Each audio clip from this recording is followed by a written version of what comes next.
Hello everyone, welcome back to another video. In this video, we'll be solving another interesting question, which is print all paths. Now this question is a direct extension of the previous question, which was has paths. If you haven't checked that problem out already, I highly recommend that you do. And the link to that problem would be in the description box below. So please check that out before jumping onto this question. It would give you a really good insight of this question as well. Right? So if we look at the question that we have in hand right now, which is print all paths, if we take the objective and look at it, what it says that you are given a graph, a source, a vertex, a source vertex and a destination vertex, and you are required to find and print all the paths between source and destination. So all the ways from which you can reach to destination from the source given, right? And print them in lexicographical order. So we will see what that means, right? So I hope you understood the gist of the question. So it says that you will be given a source, a destination, much like in the previous question. But in this question, other than just determining if there exists a single path or not, you have to print all the possible paths, right? So for let's suppose graph, which is 0, 1, 2, 3, and then 2 goes to, let's suppose, 5, 6, and 4 over here and over here, right? So for a graph like this, what are the possible paths from source 0 till destination 6? So if I have my source as 0 and my destination as 6, what are the possible paths that exist, right? So let's see. So very first path that I could see over here is if I go from 0, 1, then to 2, then to 5, and then if I, let's suppose, go to 4, right? And then I go to 6. So this is a possible path, right? I can reach till 6 from 0 easily. Then let's suppose there is another path which is 0, 1, 2, 5, and 6 directly, right? There also exists a path if I directly go from 0 to 3 instead of 1, right? If I go to 3, then I can go to 2, then I can go to 5, then 4, and then 6, and then also 0, 3, 2, 5, and 6, right? So there are a total of 4 paths, right? A total of 4 paths that exists from 0 to 6. And if you see over here, these are the exact paths that I have encountered, right? So 0, 1, 2, 5, 4, and 6, which I drew using black color, right? Then it was 0, 1, 2, 5, and 6, which I drew using my blue color. Then it was 0, 3, 2, 5, 4, 6, right? 0, 3, 2, 5, 4, and 6, which was using green color. And then at last 0, 3, 2, 5, and 6, which was using my yellow color, right? So these were my 4 paths. All right, what I have to do is print all of them, right? And if we see at last, it says that the lexicographically order means that the smaller path is printed first, right? Okay, so if we go back to desktop and if we check out the sample output, so over here we can see that we have path similar to what we encountered, right? Again, if we think about it, we can relate this question to has paths. In has path, what we used to do was we were given a source, and we were given a destination, and we used to determine whether there exists a path, from source to destination. In this case, what we have to do is we have to print all of those paths. So what would be my faith? In has path, I had a faith that all of my neighbors would tell me whether they have a path to destination or not. And according to that, I would tell that if I have a path to destination or not, right? But in this case, if I am the source, and if I'm calling for my neighbors, if my neighbors are neighbor 1, neighbor 2, till neighbor n, right? If these are my neighbors, then my faith would be that all of my neighbors would tell me all of the paths that they have till their destination, right? So if neighbor 1 has, let's suppose, x ways, right, and neighbor 2 had y ways, right, and let's suppose neighbor n had its own z ways, right, then my source would say then that I have x plus y plus z ways, and in all of those ways I can attach my neighbor I can attach myself to the neighbor and get the path, right? So again, what is my faith? My faith is that all of my neighbors would tell me, all of my neighbors over here would tell me all of the paths that they have till destination. What I would do as source, is just attach myself at the end of all of those paths. Then all of those paths would be from me till that destination, right? So if I have x paths from neighbor 1 to destination, if I just add source to all of those paths, then I would get all of the paths from source to destination using neighbor 1. And similarly, I can have paths from neighbor 1 to till n, right? All of the neighbors give all of their paths, and all of their paths get added to the source, and hence we get all of the paths that exist from source to destination, right? In hash path, what we did was we asked our neighbors whether there exists a path or not, right? So the faith is pretty similar. So let's try to code this in high level, right? So if we come over here, if I full screen this, what we can do is we can approach this question with recursion, right? Of course. So what I would do is I would just write a recursive code, right? Public static void. This would be void as we don't have to return anything. We are printing all the paths. I can have print all paths over here.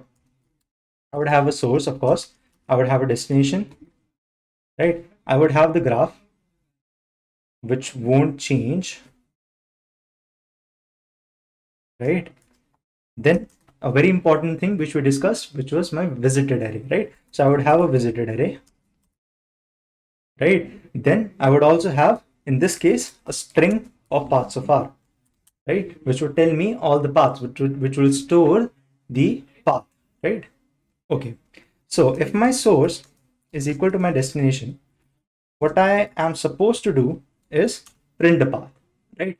If I'm moving forward and I get to the destination, what I have to do is I have to print the path till the destination. So my path so far would be printed over here, right? I would just return from this place. All right.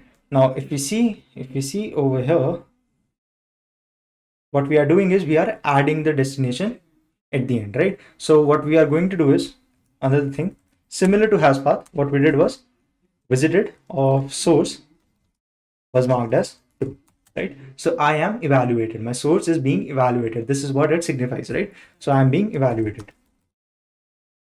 So evaluation is being marked over here, right?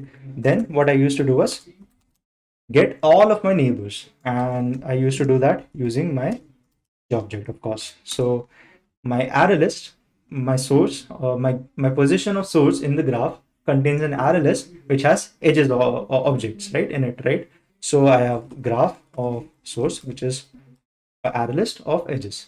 Now, what I have to do is I have to check whether my neighbor is evaluated or not. So I have to check if my visited of e.neighbor, if it is evaluated or not. So it would be false if it is not evaluated, right? And only if it is not evaluated, I would go to it, right? I would only call for the neighbor if it is not evaluated, right? If you don't understand this point, I would highly recommend that you go back to hashpath video and watch that video entirely, right? Because we discussed the importance of having visited over here and not evaluating again and again the same node that we have already evaluated multiple number of times. Okay, so moving forward, what I would do is I would call for print all paths with my faith. So what was my faith? My faith was that my children, which are my neighbors, right? My neighbors, e.neighbor, would let me know all the paths. So my destination would remain same, right? And my graph would remain same. My visited would remain same, but my path so far would be changed.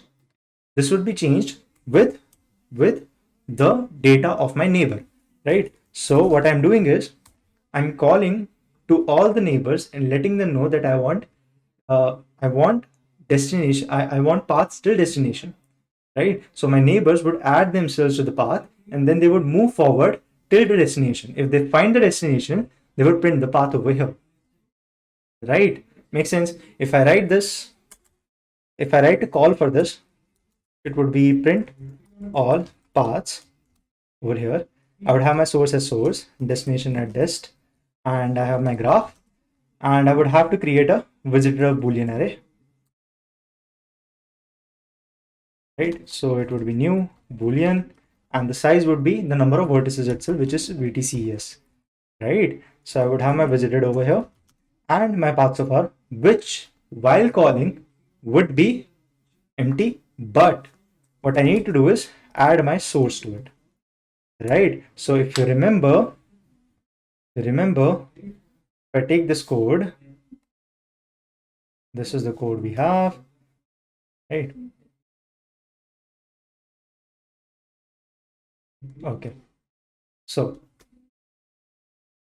I take this a bit more low. Yeah. So what we are doing over here is I am as a source calling, right? Calling to all of my neighbors, while attaching my source in front of it, right? In front of it. So it would be something like this, right? So all the paths that I get, I would be adding my source in front of it. And this is exactly what we were doing over here, right? I was attaching my source in front of all the paths that I get from my neighbors. This was my faith, right? So this is what I'm doing in my main function. I'm attaching my source to all the paths, right? And I'm asking my neighbors, I'm having faith that all of these paths would be evaluated by my neighbors, right? And my neighbors are also having the same path. So neighbors are adding themselves to it, right? Instead of adding e.nbr after the path so far, what I have to do is I have to add e.nbr before the path so far, right? Okay, so if we try to run this code as of now, if we try to run this, right, what we get is a wrong answer, right? So the very first thing that we can notice is we are printing it in reverse order. What we want is it to be in lexicographical order. So this is a path, but this path is in reverse. So what we have to do in this case is simply, so this is what we meant by lexicographical case. So what we have to do is add my source after the path, right? And add my source from here also after the path. Now again, if we run this, now we would get our answer in lexicographical order. Let's see what we get, right? Again, we are getting a wrong answer. However, we are getting lexicographical order. Let's see what we are getting over here, right? If we take this output, right? If we take this output, which we have over here, if I take this over here, right? So this is my output, okay? What I wanted as output were 4 paths, but what I got was only 2 paths. Let's see why is this so. Okay, if I make the graph, 0 goes to 1, goes to 2, goes to 3, goes to 4, goes to 5, goes to 6. These are connected, right? And what I have is a visited array,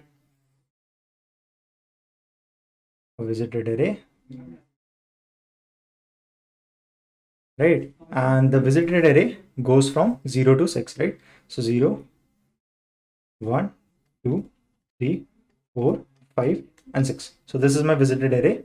My source is 0, my destination is 6, right? So this is my source, this is my destination. Okay,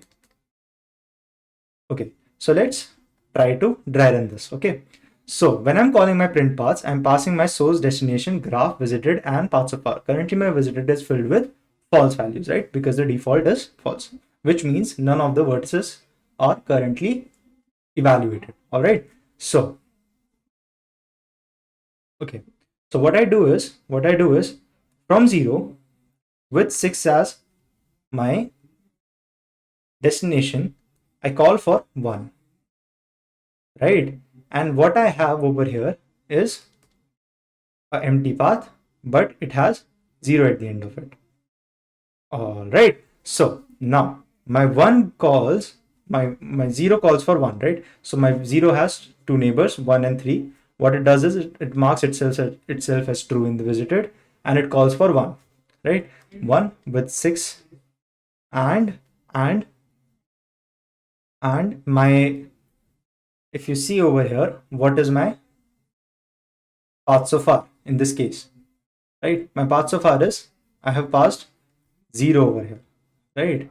What I'm doing over here is, after my path so far, which is currently 0, I'm adding my neighbor, which is 1, right? So while calling, right, while calling for 1, what I'm doing is I'm passing 0, 1 as my string, right? Okay, I hope it's clear. I hope this part is clear, how my strings are formed, right? Okay, now my 1 says, okay, what are the neighbors that I can visit? 1 marks itself true. Then it looks at all the possible neighbors that it can go to. It says I have 0 and 2. 0 is already visited. It only calls for 2, right? It checks for 0. 0 says it's already visited, so it doesn't call for 2. This prevents the call for 0. So it calls for 2, right? 2 for 6. And while calling 2 for 6, it makes the path as 0, 1 and 2, right? It attaches 2 at the end of path so far, which was 0, 1. So it gets to 0, 1 and 2, right? This is how we sustain lexicographical order, right? Then what happens is my 2 then evaluates itself, right? So while evaluating, it marks itself as true, which is because of this, right? Evaluation, right? So it marks itself as true, and after marking itself as true, it looks at all of its neighbors, which are 1 and 3. 1 is already marked, that means 1 is already evaluated. It calls for 3 with destination 6. While calling for 3, what it does is it makes its path so far as 0, 1, 2, 3, right? It attaches 3 at the end of path so far, right? So we have this over here, right? Then 3, again, if I move forward, 3 marks itself, looks at all of its neighbors, sees that 0 and 2 are already visited in the visited array, then it calls for 4, right? While calling for 4 with destination 6, it does change the path so far to 0, 1, 2, 3 and adds 4 at the end of it, right? Okay, now 4 gets evaluated. We erase this, right? 4, while being evaluated, says, okay, I mark myself as true. Now what are my neighbors? My neighbors are 3, 5 and 6. To whom I can call? I can call for either 5 and 6 only, because 3 is already visited, right? So I call for 5 from 4. I call for 5 with destination 6, and I make path so far as 0, 1, 2, 3, 4 and 5, right? Then what happens is my 5 gets evaluated, right?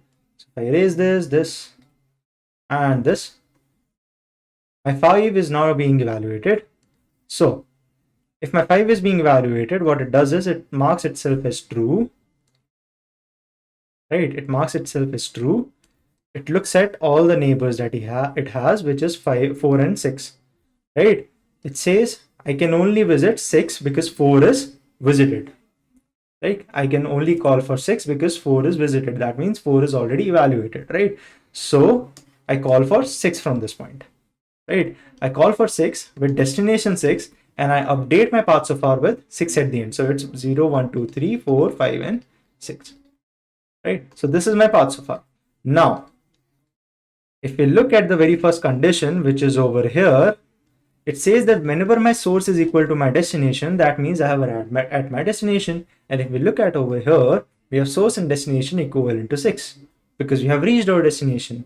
So what we do in this case, we print our path so far, right? So if I write up my output at this place over here, my output would be 0, 1, 2, 3, 4, 5 and 6, right? Because that's my path so far. So this is my output. Now it returns itself, right? After printing, after path so far, it returns itself. So what happens is this gets destroyed, right? It returns back. Now my 5 has already called for 6. It cannot call for 4. That means this would also return, right? Now, my 4 says I have already evaluated my 5, right? 4 says I have already called for my 5, right? 5 had returned. Now it would call for what? It can call for 6. 6 is still unmarked because when we were evaluating 6, we were already at our destination. That means we returned with the base case. That means we never marked visited of 6 as true. We never evaluated 6 at all, right? Because it's our destination. We don't have to evaluate our destination, right? So my 4 calls for 6 with 6 as destination, and what it does it updates my path so far with 6 at the end. So it's 0, 1, 2, 3, 4, and then 6 at the end, which is this, right? Now again, if we see over here, my source and destination are equal. That means my path so far would be printed, which is this, right? So 0, 1, 2, 3, 4, and 6. This would be printed. All right. So this is my output. Okay. Now, what happens is, if we see, my 6 is not again marked as true. Okay. But I would return myself as this is the base case. So I would return myself from there. Right. Now 4 has made call to 5 and 6. It would have made call to 3, but 3 is already marked as visited. So it would return back, right? So it would return back. Now, if you look at the visited, I'm now at 4, right? 4 cannot call for anything else. So it would return back, right? Now, if I am at my 3 has 0, 2, and 4. If we look at it, 0, 2, and 4, all of these 3 are marked as true. That means I cannot go anywhere else. That means I would return from this place, right? Now, my 2 says I have 1 and 3. All right. I have 1 and 3, which are already visited. If we see over here, right? 1 and 3 are already visited. That means 2 would also return back. All right. Now I'm at my 1. 1 says I have 1 and 2 as neighbors, but 1 and 2 over here both are already visited. That means this would also return back. Okay. Now I am at my final. That means the very first source, which is 0. 0 says I have 1 and 3. 1 and 3, which is over here and here. These two are also already visited, right? Because all of the vertices were already visited. 0 would also return back to the main function. That means 0 won't ever call for 0 and 3. That is because when we were at 2, we evaluated 3, right? We went to 3 from 2, but we never ever evaluated the path where we go to 3 from 0, right? This is why we are only getting these two as outputs, right? Instead of the 4 that we earlier saw. If we see over here, these are the only two, right? This is wrong answer because we have two other paths, which is 0, 3, 4, 5, 6 and 0, 3, 4, 6. These two never get evaluated. So how do we fix this? We can fix this entire part if we unmark the visited while backtracking. That means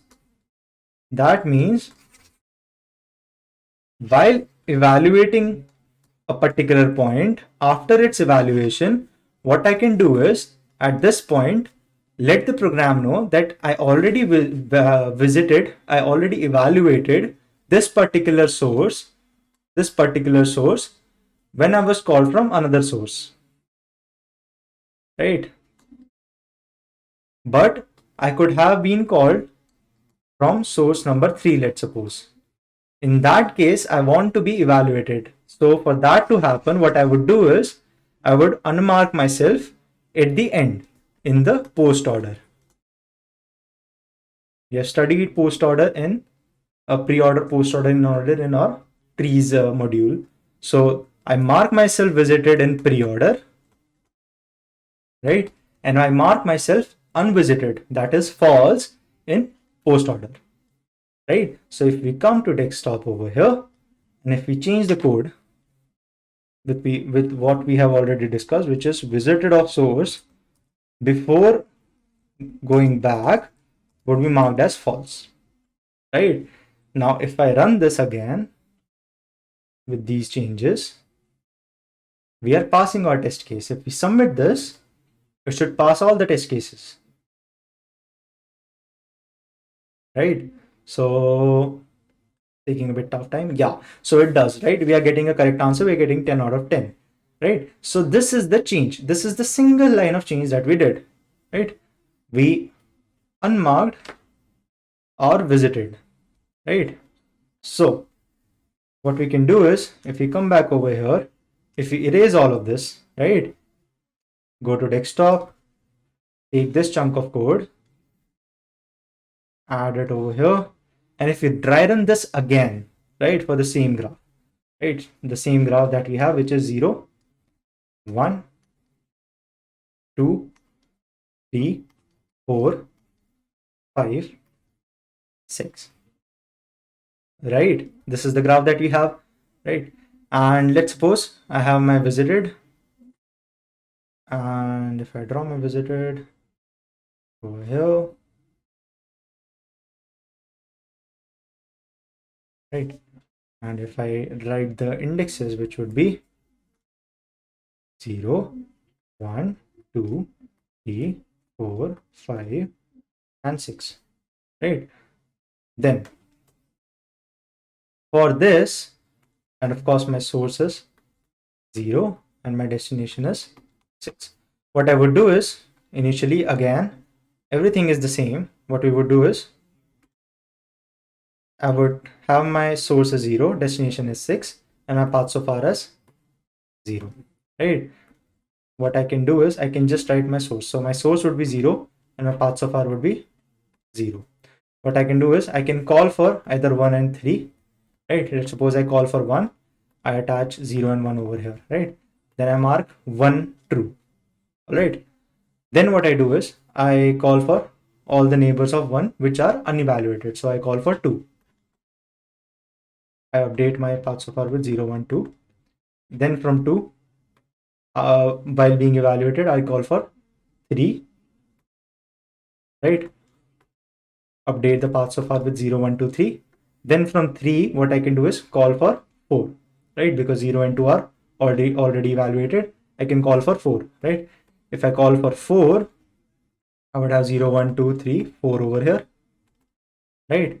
Then from 4, what I can do is, I can call for either 5 or 6 because 3 is already evaluated. So I can call for 5. Let's erase the red marks to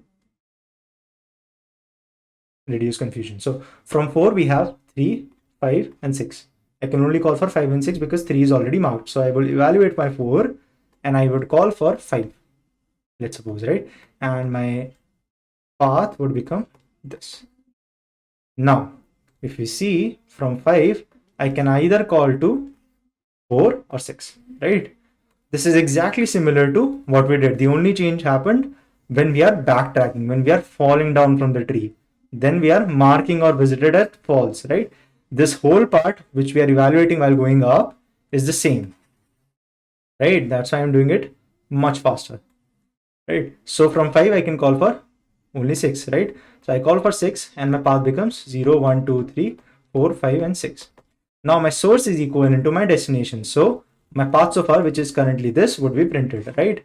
So if I write my output over here, this is my output. My path so far, which is 0, 1, 2, 3, 4, 5, and 6, would be printed, right? Then what would happen? Now, if we look at this, 6 would return itself from the base case, right? 6 never marks itself as true, right? You see over here, this is my visited. 6 never marks itself as true, although 5, when being evaluated and calling for 6, marks itself as true, right? So my 6 would return back from the base case, right? That means my 5 would again be evaluated, and my 5 would say what are the other neighbors that I can visit. Now it can call for 4 or 6. 6 is already being evaluated. 4 it cannot visit again. That means it would again return back, right? Now my 4 can call for 5 or 6, right? Before if we see over here, before returning back to 4, my 5 would mark itself as false, right? Before returning from 4, my 5 would mark itself as false. So what would happen over here is my 5 would become false, right? But I've already visited 5, then I will loop forward and only call for 6 from my 4 again, right? I cannot call for 5 because that's happening in this for loop, and my for loop would make sure that I don't call for 5 again. So I would call for my 6. I would call for my 6 with my path 0, 1, 2, 3, 4, 5, 0, 1, 2, 3, 4, and 6. Right? Now this is my destination, so it would return, and before returning, it would print the path. So if I come over here, my output would be 0, 1, 2, 3, 4, and 6. Right? So these two are the paths that I get, right? Now, interesting part, right? 4 now has evaluated all of its edges, all of its neighbors that it has, right? It has visited 5 and 6. 3 is already visited, so it cannot visit it again. So now 4 would return, right? Before returning, however, again 4 would mark itself as false. So 4 would mark itself as false in the visited, right? And then it would return. Now my 3 has already called for 4. It could call for 0 and 2, but 0 and 2 are already visited, so it won't do so. So my 3 would return back to 2. Before returning, again 3 would mark itself as false. Then my 2, which has already evaluated 3, can either call for 1 or 3. 3 is already been evaluated by the for loop, so it would say, okay, 1 cannot be evaluated because visited has been marked as true. It has been already evaluated. So 2 would also return, but before returning, it would mark itself as false, right? So if I see over here, I can basically erase all of this. These are now false, right? So these all are now false, right? But for better understanding, let's keep them like that, so we understand how they are backtracked, right? 6 was never marked as true, that's why it's still empty, right? So now my 1 can either call for 0 or 2. 0 has already been visited, then it cannot call for 2 again because already evaluated 2. Then 1 would also return to 0, and while returning, it will mark itself as false. Now again, this very important part, 0 has evaluated 1, right? 0 has evaluated 1.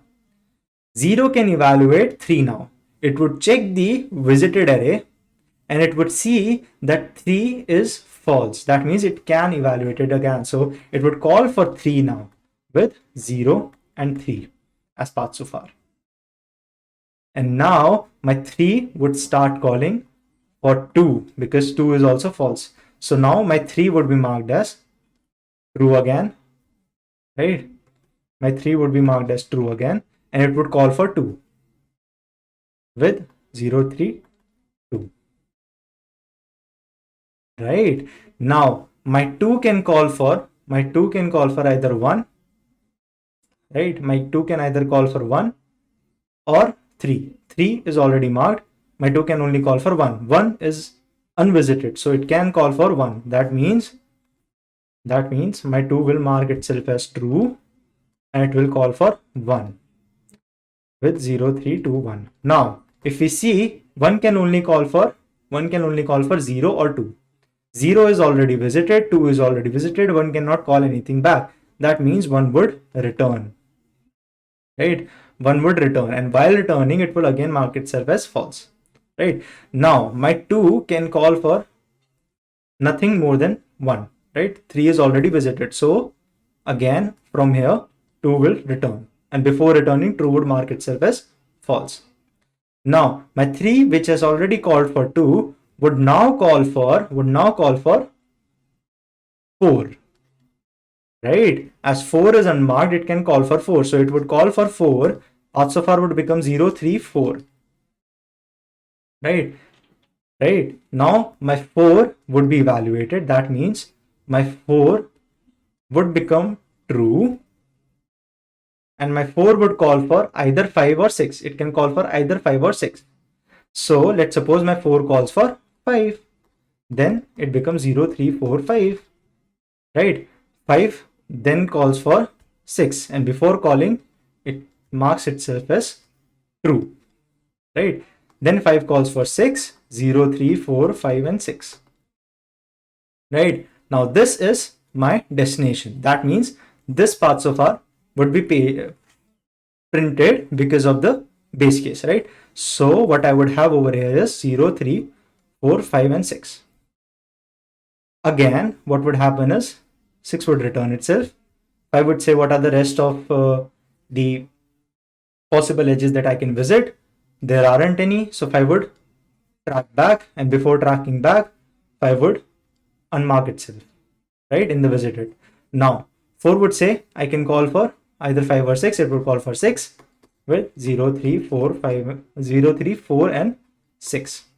Again, this is the destination. That means this path so far would be printed. Hence, we would get our last path, which is 0, 3, 4, 6. Right?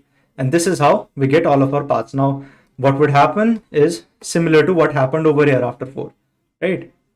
4 would return, then 3 would return, as all of 2 and 4 are already evaluated, and then it would return to 0. 0 would say what are the rest of the edges. 1 and 3 are already evaluated. That means 0 has evaluated all of the neighbors, and then 0 would return to main function. Right? This is how backtracking helps us print all the paths that are possible. Right? This is how backtracking helps us print all the paths. Right?